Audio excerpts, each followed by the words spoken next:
స్వామివారు జగద్గురువులు ఎప్పుడు ఏకశ్లోకి పఠనం చేయమని చెప్తారు.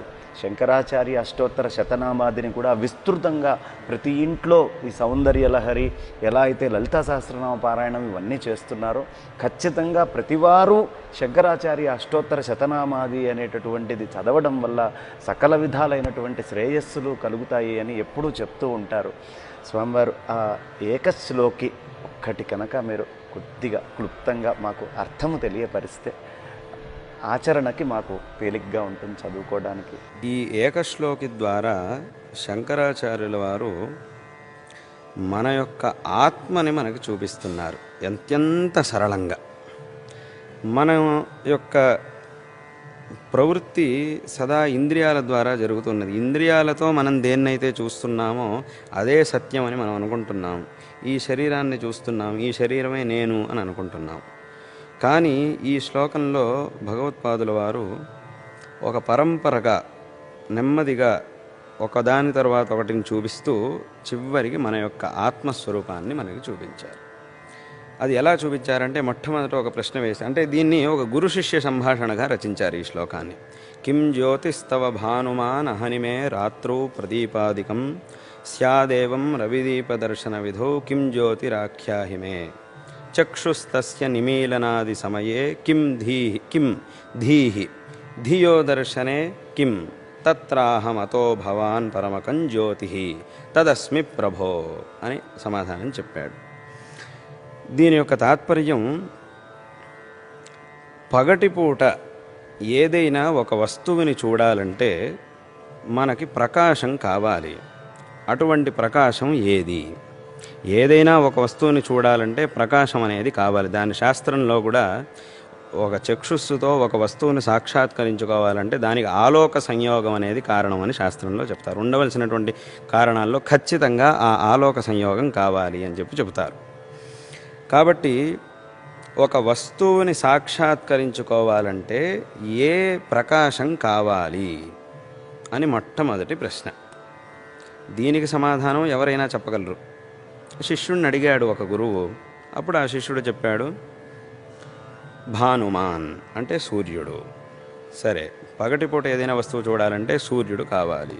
మరి రాత్రిపూట రాత్రౌ ప్రదీపాదికం, ప్రదీపం లేకపోతే చంద్రుడి యొక్క కాంతి అవే ఇత్యాదులు. కాబట్టి పగటిపూట సూర్యుడు, రాత్రిపూట చంద్రుడు. ఆ సూర్యచంద్రులిద్దరూ లేకపోతే అంటే ఇక్కడ ఆ సూర్యచంద్రులిద్దరినీ చూడాలంటే సూర్యచంద్రుల యొక్క కాంతితో వేరే పదార్థాన్ని చూస్తున్నాం. ఆ వేరే పదార్థాన్ని చూపించేటటువంటి సూర్యచంద్రులని చూడాలంటే ఏది కావాలి, ఏది ప్రకాశకం మనకి అనంటే చక్షు అని చెప్పారు. కిం జ్యోతిస్తవ భానుమానహనిమే రాత్రౌ ప్రదీపాదికం స్యాదేవం రవి దీపదర్శన విధౌ కిం జ్యోతి అని అడిగారు. ఆఖ్యాహిమే చక్షు అని. తస్య నిమీలనాది సమయే, చక్షుసు ఉన్నప్పుడు, కళ్ళు తెరిచినప్పుడు ఆ పదార్థాన్ని చూస్తున్నాం, సూర్యచంద్రాదుల్ని చూస్తున్నాం. కళ్ళు మూసినప్పుడు ఏదైనా ఒక పదార్థాన్ని చూడాలంటే మనకి ఏది ప్రకాశకం? తస్య నిమీలనాది సమయే కిం ధీహి అని దానికి సమాధానం. అంటే మన యొక్క బుద్ధి. మనం కళ్ళు మూసుకున్నప్పుడో అథవా చీకట్లో ఉన్నప్పుడో ఒక పదార్థం గురించి తెలుసుకోవాలంటే మన బుద్ధిని ఉపయోగించాలి. బుద్ధిని ఉపయోగిస్తే ఏదైనా ఒక పదార్థాన్ని మనం గ్రహించగలం. కాబట్టి బుద్ధి అనేది అక్కడ ప్రకాశకం. కళ్ళు మూసుకున్నప్పుడు వేరే ఏ ప్రకాశకములు లేనప్పుడు, సూర్యచంద్రాది ప్రకాశకములు లేనప్పుడు ఒక వస్తువును సాక్షాత్కరించుకోవడానికి బుద్ధి అనేది కావాలి. అటువంటి బుద్ధిని తెలుసుకోవాలంటే ఏది కారణం, ఏది ప్రకాశకం అనంటే అక్కడ మన యొక్క ఆత్మ. ఆత్మ అనేదే ఇక్కడ ప్రకాశకం. బుద్ధి యొక్క ప్రకాశకం ఆత్మ. ఇంకా అక్కడికే ప్రశ్న పరంపర అక్కడికే పూర్తయిపోయింది. అటువంటి ఏమైంది, అన్నిటికంటే అత్యంత ప్రకాశకమైనటువంటి పరమ ప్రకాశకమైనటువంటి వస్తువు మన యొక్క ఆత్మ. ఏవంచ ఆ ఆత్మ అనే ప్రకాశకం ఏదైతే ఉందో అది నువ్వు అని ఇక్కడ భగవత్పాదుల వారు ఉపదేశం చేశారు. ఆ గురు శిష్య సంభాషణ రూపంలో దీన్ని ఉపదేశం చేశారు. ఇక ఆత్మకి మళ్ళా ప్రకాశకం ఏది అనే ప్రశ్న రాదు. అంటే ఏమిటి, నేనున్నానా లేదా అనే విషయాన్ని తెలుసుకోవాలంటే మనం ఏం చేస్తాం?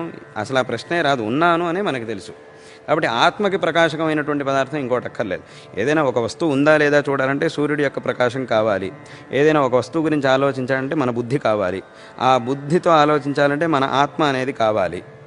ఇక ఆత్మ ఉందా లేదా అనే ప్రశ్నకి అవకాశం లేదు. దాన్ని చూడడం కోసం ఇంకో సాధనము అనవసరం. ఎందుకంటే ఆత్మ అంటే మన యొక్క స్వరూపం కాబట్టి అటువంటి ఈ పరంపరగా చివరికి ఆత్మని చూపించారు శంకరాచార్యులు వారు. కాబట్టి ఆ ఆత్మ ఏదైతే ఉందో అదే నీ యొక్క వాస్తవమైనటువంటి స్వరూపం. కాబట్టి దాన్ని నువ్వు తెలుసుకో అని ఇక్కడ ఆ శ్లోకంలో అత్యంత సరళంగా ఈ తత్వాన్ని ఉపదేశం చేశారు. చాలా చాలా చాలా అనేక కోటి ప్రణామాలు స్వామివారు.